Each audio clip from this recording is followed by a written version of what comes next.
100,000 1-cent actions. There's a runner-up that costs $1,000 and 10 cents. It consists of 20 actions. You can figure out what those 20 actions are, I'm sure. So after search has been running for 30 minutes, 3 months, right? It's going to take a long time to get to depth of 100,000. Find where this particular optimal solution was. At what point during that search should we at least know about the runner-up solution, just in case we've lost patience? You know, maybe 10 cents isn't worth 30 hours of computer time.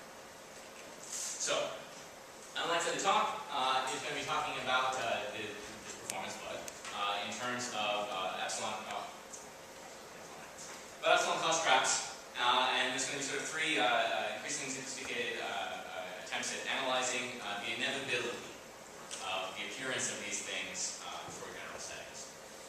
If by the end of that I had convinced you that cost is an issue that should just be studied by itself, then that raises the question of, well, then what? So I'll talk about that as well. Okay, so what I want to imagine here is that you have applied incredibly clever techniques. This session started off with some incredibly clever techniques for improving the search space. Let's say that that is generalized and sophisticated enough that it has taken our search space down to one decision.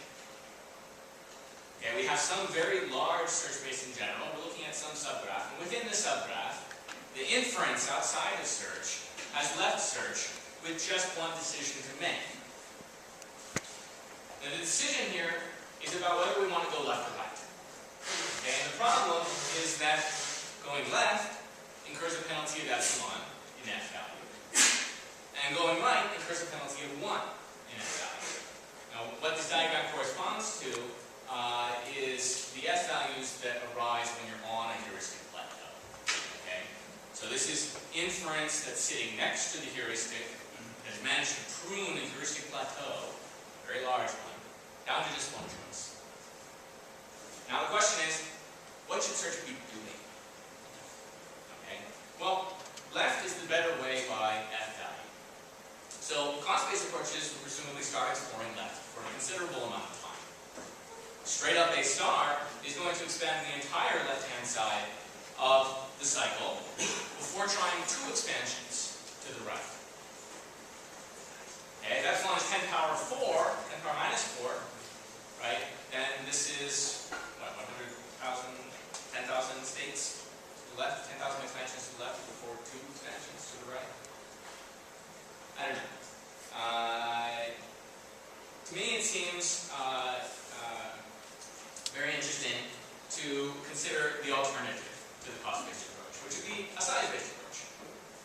And in that case, we just replace the original f values with ones that are estimates of size. In this case, we're retaining the assumption that there's a heuristic plateau. So all the edges incur a penalty of 1 in f. And now, running search with this evaluation function, we will do 4 expansions before we discover the exit to the site, and can take it on to find the solution to the overall problem. Now, that might be a suboptimal solution. That might be an optimal solution.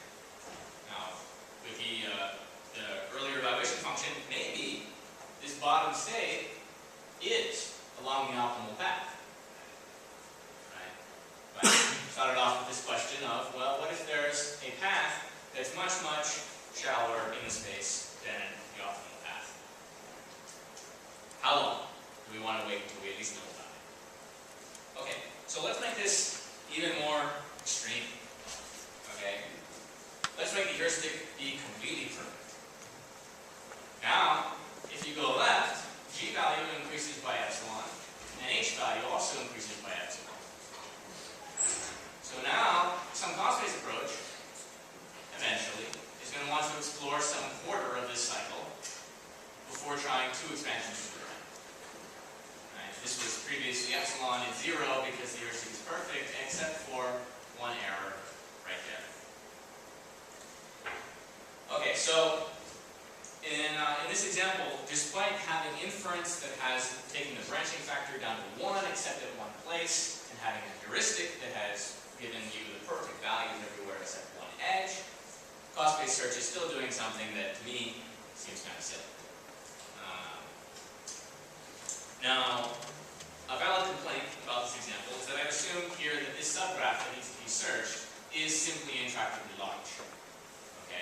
this is 10 levels deep, it's no big deal. If this is 10,000 levels deep, it's kind of a big deal.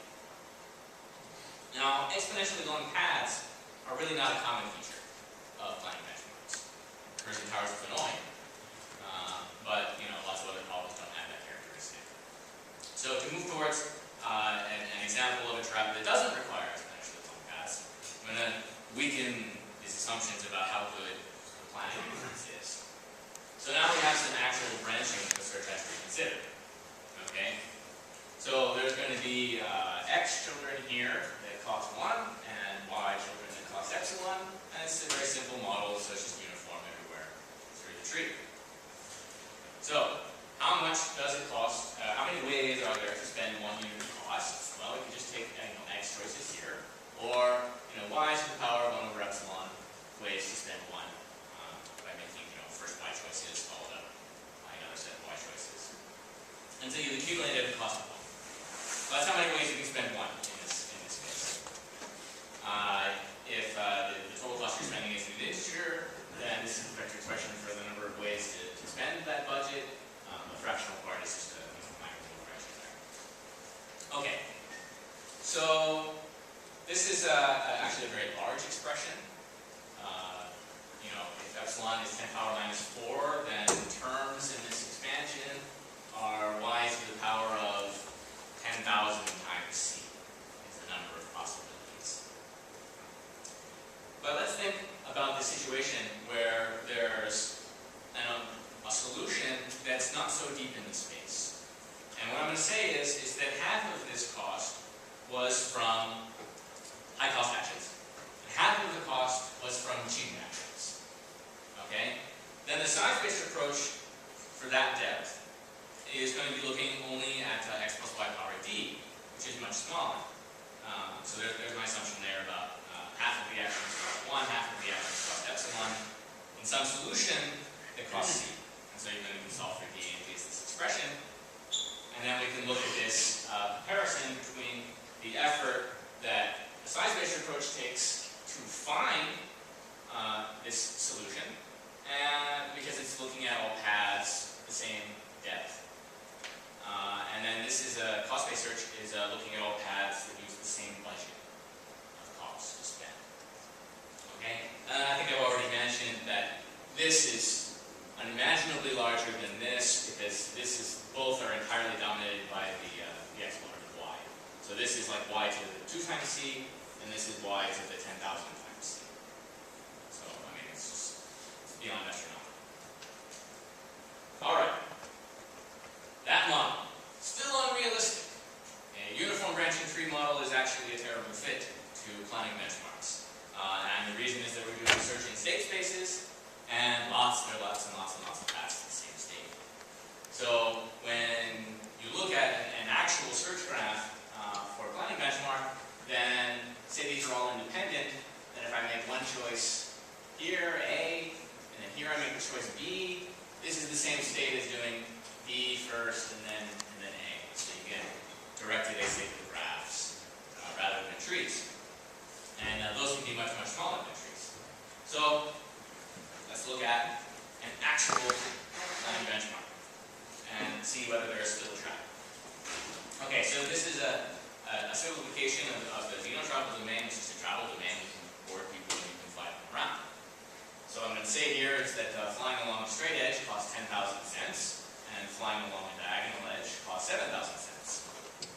And there are 4 types of passengers in this problem family.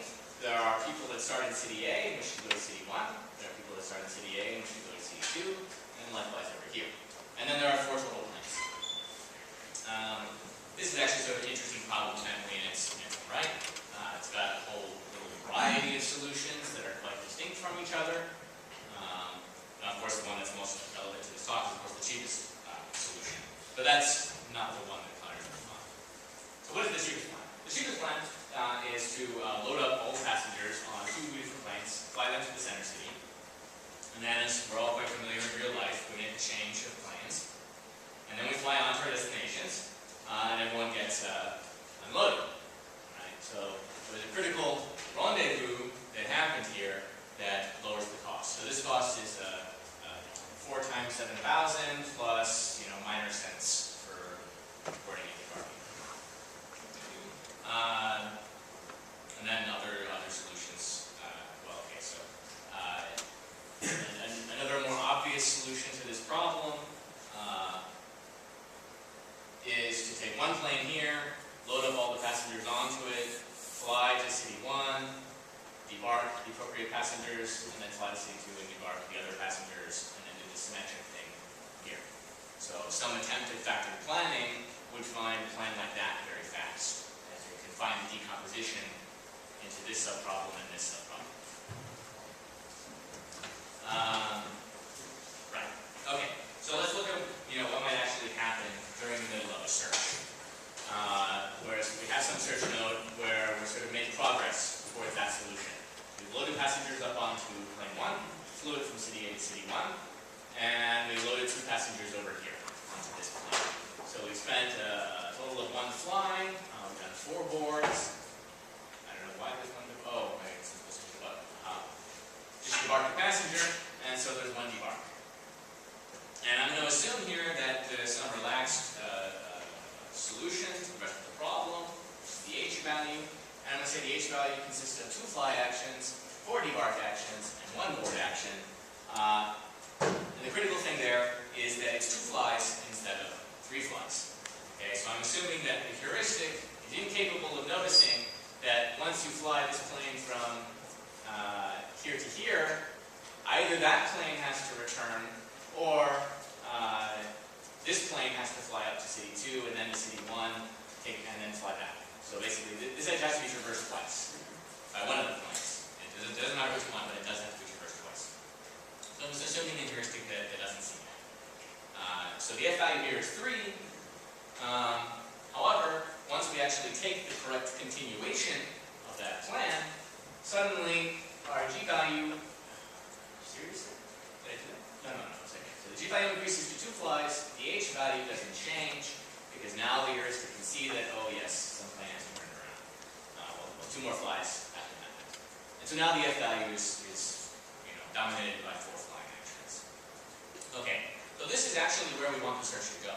We want the search to come back to this area of the search space and continue expanding here and find the full solution. However, it has an F value of 4. And so first we're going to start expanding all the things which have less than. How many are there? Well, this was the starting state. So one thing we can do is we can undo having boarded this passenger. Right. The first talk in this session was about never ever doing that by useless action. By a hopeless, unjustified analysis. But this would still be common for everyone who's not using these techniques to attempt to do that. We can, of course, debark the other passenger in that setting. And I suppose we could debark both of them as well.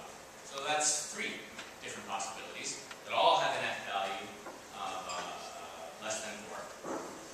They would have to be examined. Now, right, so there's more. Here's the 4th possibility. You can load them both onto here, which is actually 5 total possibilities. We that 1 step at a time. What's the total here? Well, this problem scales by adding 1 passenger of each type.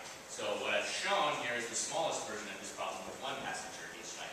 If there were 8 people, then in this situation, there are 1,296 variations that have to be exhausted.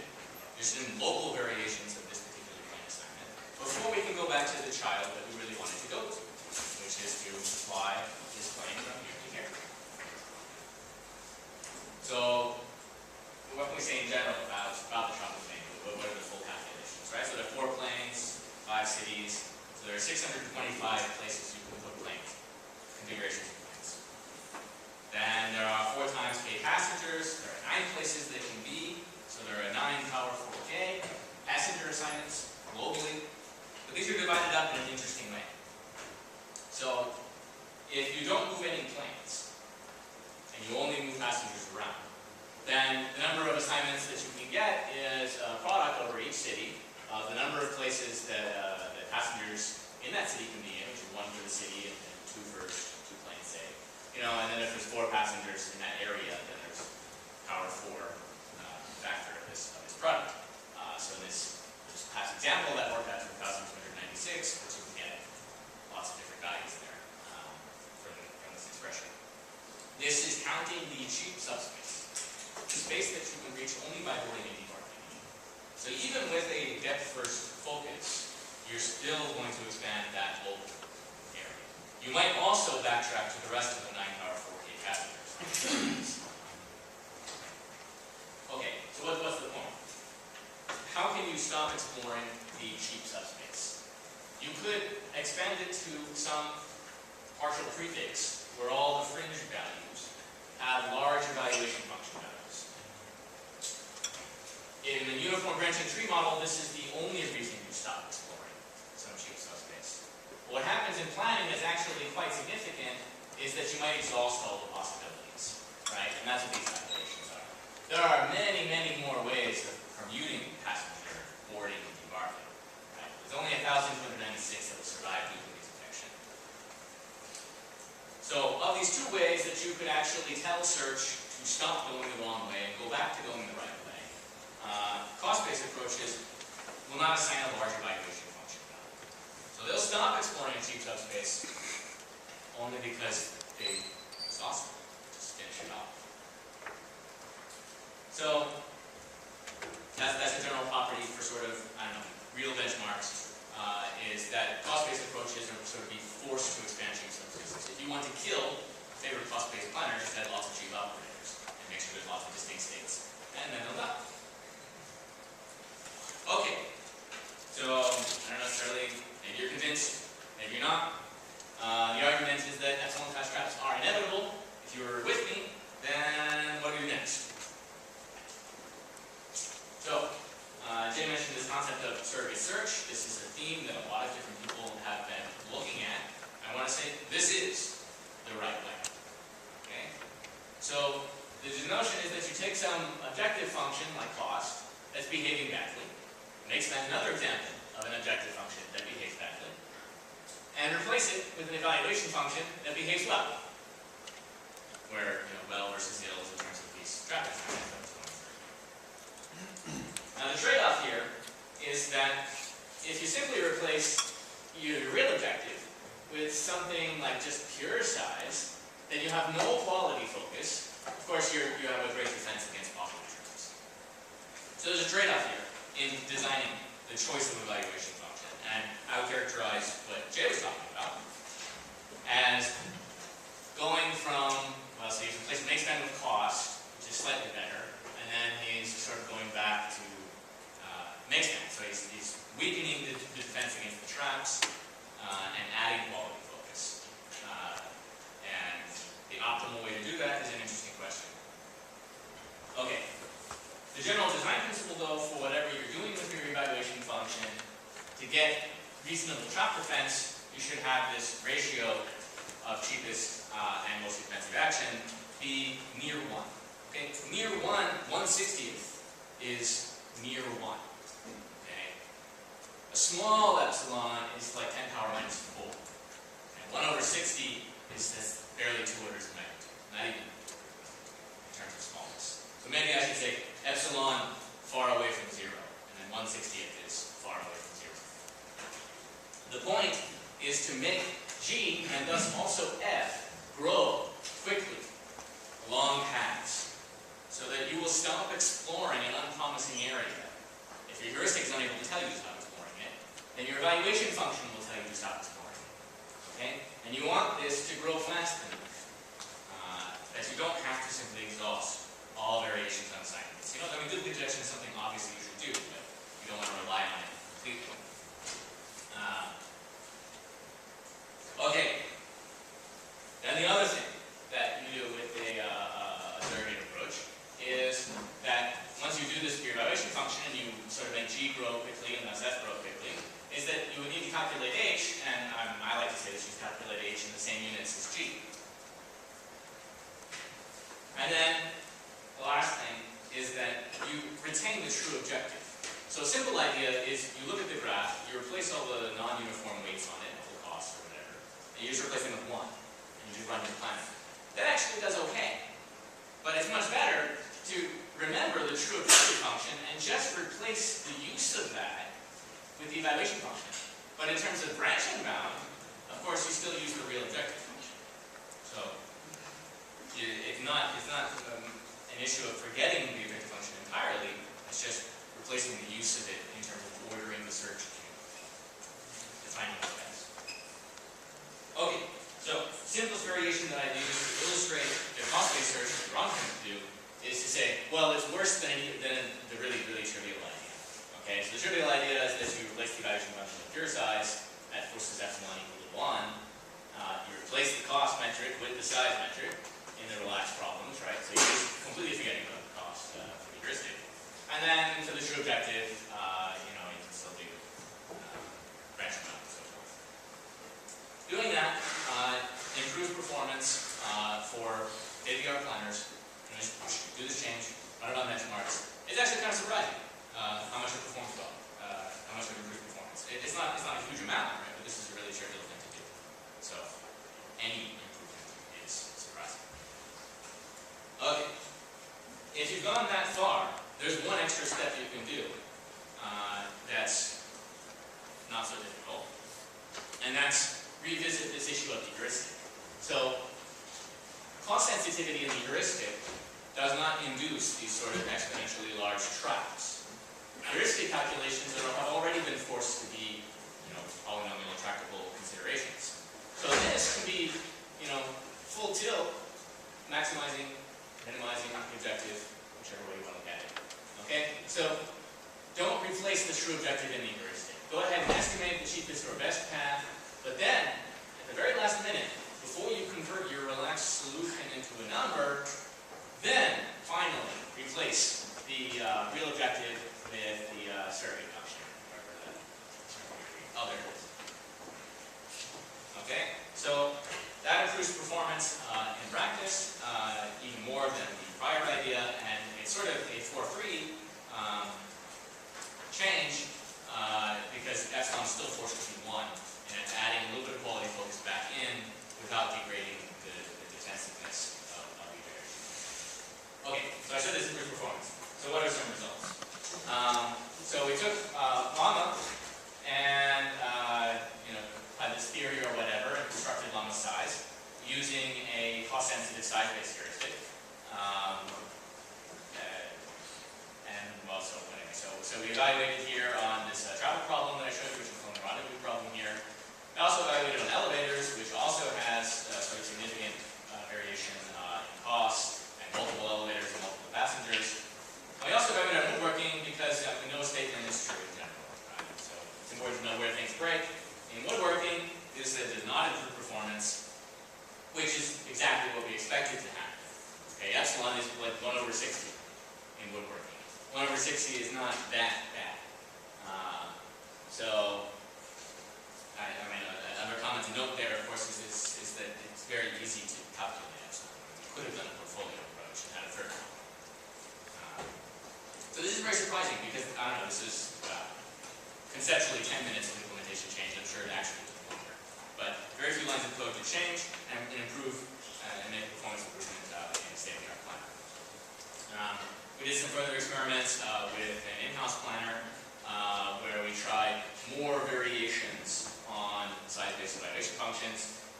Here, these bottom two examples are just cost-based evaluation functions. And here, all the size-based variations do at least 5% better.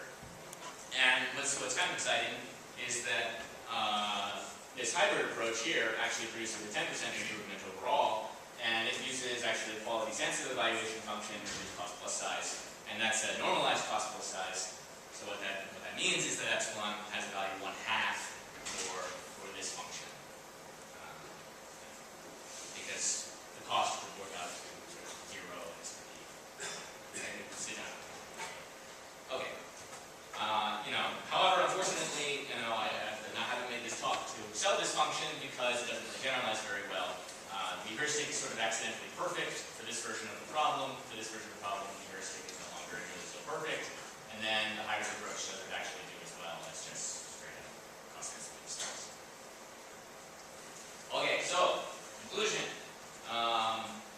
Epsilon cost traps are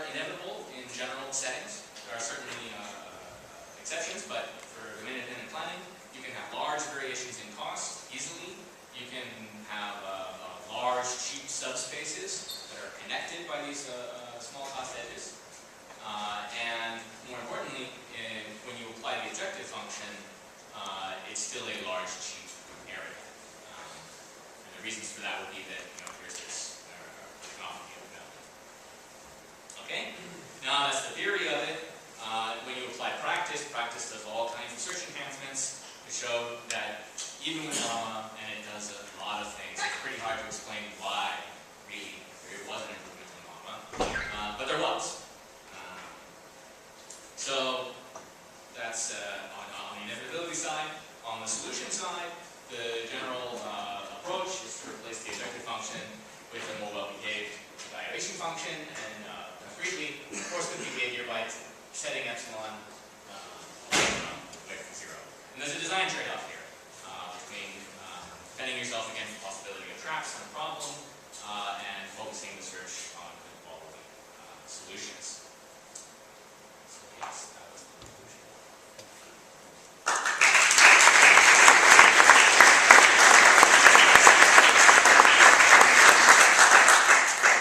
So there's a lot of size there. Was there enough size? Distance to go?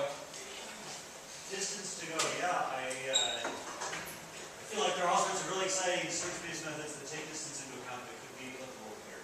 Yes, I completely agree. It's unfortunate that my talk was not before the tutorial.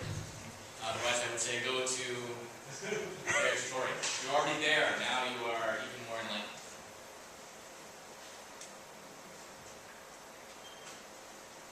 Further questions? Yeah.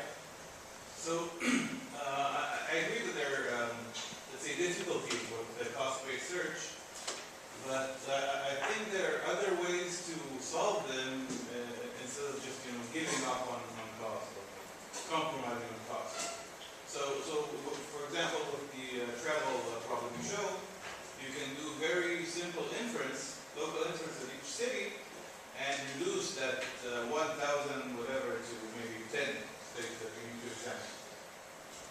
Yeah, and your inference technique would work very well in that sort of logistics-ish problem, right? So on the mathematical theoretical stuff, I want to stop the argument at the cycle trap because that's convincing enough for me. Okay, it's you do all of this inference, and you still have an intractable large search problem, and there's just one choice, that cost-based goes wrong.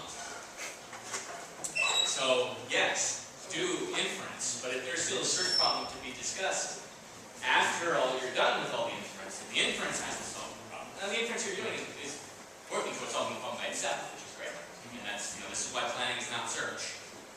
Yeah, in planning you can do these things, but you can't do in search. But once you've given up on inference and you've applied search, the cleverest thing I can do is trial and error. You're still a little bit more clever than you can be in how you go about trial and error. And so if you're worried about the graph being truly exponentially large, then I think this is a serious issue to worry about. If you're not worried about the graph being exponentially large, then you should actually just compute the whole graph and do some very nice polynomial calculation on a explicit state space.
cheapest solution. But that would again be totally fine with that example. So why, I don't see why it would be totally blind. If- Oh, okay, no, that's actually not right. So the other complaint I was gonna make about that model was that assuming that all nodes in depth D are solutions is essentially applying iterative deepening. More or less. You bound the depth of the problem, right? So the situation I want to talk about is when there is actually some sort of difference between applying many cheap operators or one expensive operator. So that there are solutions at different depths. So, for this model, applying iterative deepening, cost-based search is going to be also a way of defending yourself against traps, finding an optimal solution. So there are other ways of defending yourself against traps. It doesn't have to be by using size as a relation function, but iterative deepening, for example, is very well connected to using size as the I think it's interesting to try and quantify, the loss of quality, but I think it's maybe a little bit less interesting if we can still do anytime methods to improving the quality over time. But, I mean, these are more questions for people looking at finding the exact right answer. I'm more focused on saying the wrong thing to do is cost. And this is why you should take what Jonathan Bayer has to say very, very seriously. Jordan, Sorry, don't worry about it.